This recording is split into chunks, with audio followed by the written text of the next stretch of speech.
But there she is, sitting pretty. Super tight though, super tight fit.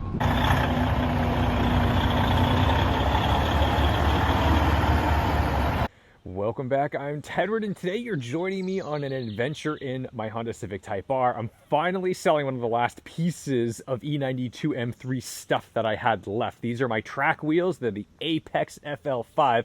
Ironic that I'm putting the FL5 wheels in the FL5. They're anthracite, and I had them wrapped in Nitto NTO1s. That was what my track setup was on the M3, and they were a joy, but it's time to go. We got to get rid of this stuff. And one of the best things about this Honda Civic is the fact that you have so much space to work with in here. You've got the 60-40 split, and we're going to fill this up. And I know they'll fit because a few weeks ago I was in Michigan with Chris Amos, the Topher, and we helped our friend with a Dodge Viper get his Viper wheels and tires over to a tire shop, and we actually fit them all in his FL5, so we should be good to go. My buddy Tommy up at Renegade is buying these. He just got another E92 M3, so I think this is going to be, you know, kind of his either track or just sticky rubber canyon road setup. So let's get it in there. Then we're going to head up to Acton Auto Boutique, where I'm going to shoot a motorcycle real quick, but I got to show you the new toy that my buddy David bought. Holy cow, you're going to lose your mind when you see this thing. Okay, that's almost too easy. Seriously, this is great. This means that without any problems, I'm going to be able to go and do some track days in my FL5 with an extra set of wheels and tires. I'm feeling pretty good about this. Let's make sure that this closes nicely without smashing my glass. Yeah, that's the good stuff. That's the good stuff. All right, let's get after it. Let's get started. Ah, I'm so stupid. Sometimes I take my foot off the clutch for the interlock. Oh my God. Anyway, look at that. Look at all that room, and I still have visibility out of the back. Pretty darn good. One of the things that I like to do when I start a car is I like to let the revs come down. I know that's like, well, a lot of you are like, well, duh, of course you do that. But not everybody does that. People start their car and immediately start driving. It's like, let it do its little startup cycle. It's got a lot of things to calculate and register on the computer. Let it have a think. I haven't driven the car in a few days, and I washed it right before I put it away, so my brakes need to knock off a little bit of rust.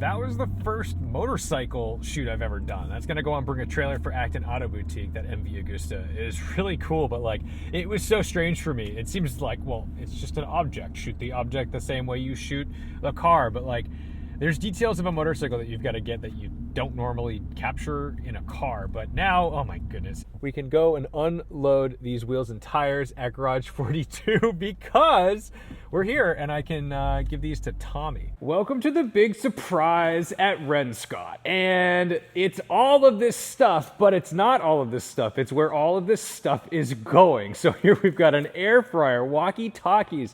We have bright vests and rain suits, all kinds of soap, Sharpies, Lysol, bedding, first aid kit. Where could all of this stuff be going? I'm gonna show you. Recently, Garage 42 picked up this Freightliner flatbed tow truck, but that can only hold one car, and that's not gonna do the job bringing all of the race cars out to Gridlife events. So, David went and bought a Freightliner Renegade RV toter home with a 44-foot long trailer. The trailer has 3 axles. There's a generator on board to power air conditioning. It's 2 stories, and we've already test fit all of our cars inside, because essentially Eddie's FK8 Type R race car, the Acuity car, and David's Club Sport are going to go up top, and then my FL5 Type R needed to fit down in the bottom. This has a hydraulic lift right here, so you just open up this entire rear end and reveals the cars inside. It has an entire workshop in there, glass doors so you can close it off to the world but still have sunlight. This is a giant rolling mechanic shop. It's outrageous, and this is the new personal toter home for us to just tool around the country in. The problem is we need to drive it. We need to learn how to use this thing. And look, I'm not afraid to drive the F350 Super Duty with a trailer behind it. Not a big deal. I can back into pretty much any spot. This is a totally different ball game. But today we are going to start putting all of the stuff inside the RV section, because believe it or not, this slides out. This is a giant RV. It'll sleep 6 pretty comfortably. There's a bed over the cab. So let's move it forward a little bit. I'll show you around, and I cannot wait to tour the country in this. And hopefully at some point I'll throw the 911 in the trailer, and that way I'll get to go drive some different roads that I never would experience in that car, because who the heck wants to drive that on boring highways out to California? So while we unbox essentially an entire house's worth of stuff, let me show you around the rig, because it's pretty intense.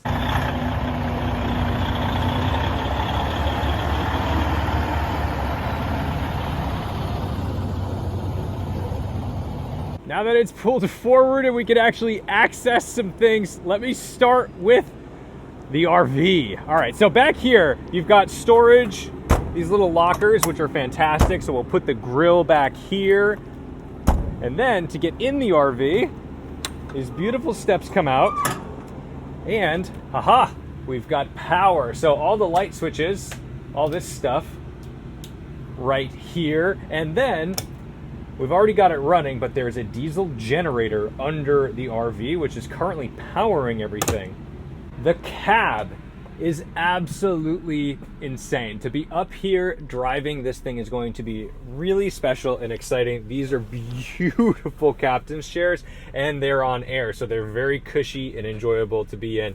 You do have a really big air horn, which sounds like that, and that's my favorite thing in the world. Trailer brake, if things get squirrely, hopefully not, but we're gonna have to really learn how this works. This is a 15.5 liter Detroit diesel making 560 horsepower, I think. Let's fact check those numbers. They're right here.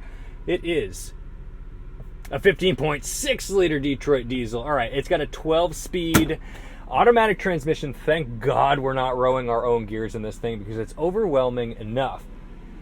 But when you come back here, it's like, wow, that's reasonable space. Let's close this door to keep the AC in. And this is what it's going to look like when we're driving it. This is the configuration. We'll have somebody up there, and then we'll hang tight on the couch and in the little kitchenette area. But this all slides out. And to do that, we just come down to our little control panel here, and boom.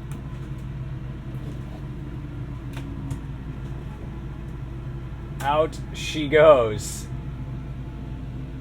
And this gives us so much more space.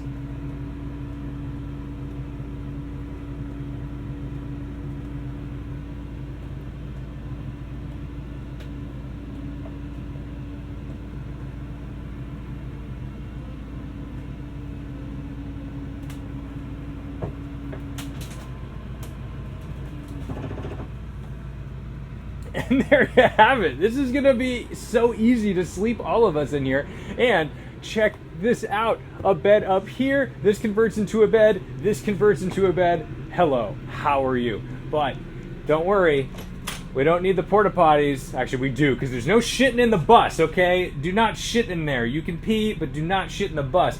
We do have a nice giant water tank, so this is probably my favorite thing. It's just the fact that we've got these this shower. This is gonna make it so nice to wake up at the track and not have to worry about being a dirty birdie. Lots of cabinet space for towels and toiletries and all that good stuff. Let's see. There we go. Nice lights. That's the thing. This thing is just so well lit. It's so easy to come in here and just be like, look at our home. And so we're gonna have to start filling this up with all of our pots and pans and all the things that we're gonna need to start our bizarre little life on the road on occasion. Now we've got a million remotes here. It's ultra frustrating, but it's less complicated than it looks. But there's a great sound system, TV. We've got satellite so we can watch TV. We've got all that stuff. But let me also show you the trailer.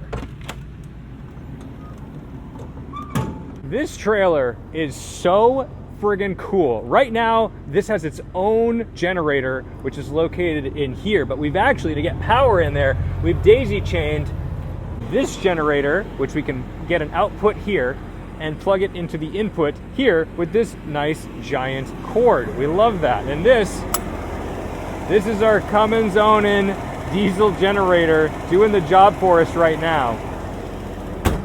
So now you can see how that slide out works and starts to give us all of this additional space. And it's a pretty big slide out. There are smaller ones available, but this is the big boy. Now in here is the second generator. So if we want to just run the AC and all that stuff in the trailer, we can do that. Now it's a little messy in here. We just got the E-Trax rails so that way we can line up these cars and it'll be a lot easier to secure them. But this is the lower deck. This is where my car will go, the FL5. It just clears these wheel wells by a very small margin.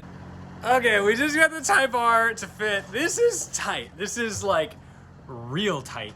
But with my boy Powen from Acuity and David, of course, we got it. And I had to slither my way out of that window.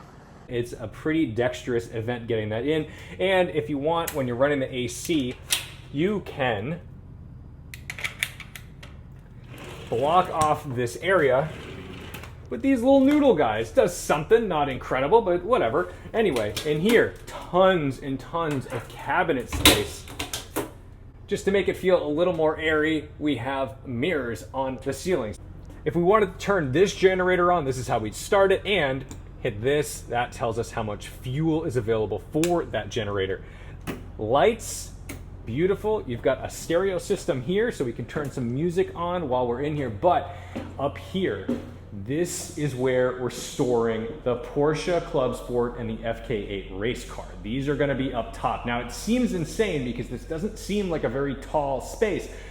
We test fit them, they fit. It feels so bizarre when you're driving in here in the FK8 especially. It feels very tall, but they will fit in here just fine. Now in order to secure the cars, you need to be able to get to those wheels. And so there's these like cutout passages here and here that you can use that help you reach up and tie off those wheels. So that way, you know, there's no space essentially when that car is in here. So you've got to work from below. So let's go start bringing some stuff over. Oh, that's much smarter. We're gonna use the F350 to get all the stuff over here. And let's start assembling our new home away from home. And now that it's all packed up and ready to go with groceries and pots and pans and all the things we are gonna need for this trip. Sorry, it's super dark in here. We have the generator off at the moment. Oh yeah, we're ready. We are gonna take this on its maiden voyage to New Jersey Motorsports Park. It's about a 7-hour drive, so that's a baby drive for something like this, and it's gonna give us a little bit of information on what this is gonna be like. We're gonna learn a lot on this drive, hopefully safely. Also, something that we have decided is that we have named the Toter home the Toter Tot. So, hopefully our special trucker Garmin will steer us clear of any low bridges, and we'll be smart about it. Thank you guys so much for watching, liking, commenting, and subscribing. Don't forget to respect the drive, and I'll see you in the next one. Just heading upstairs, and boom! This is amazing. This is working.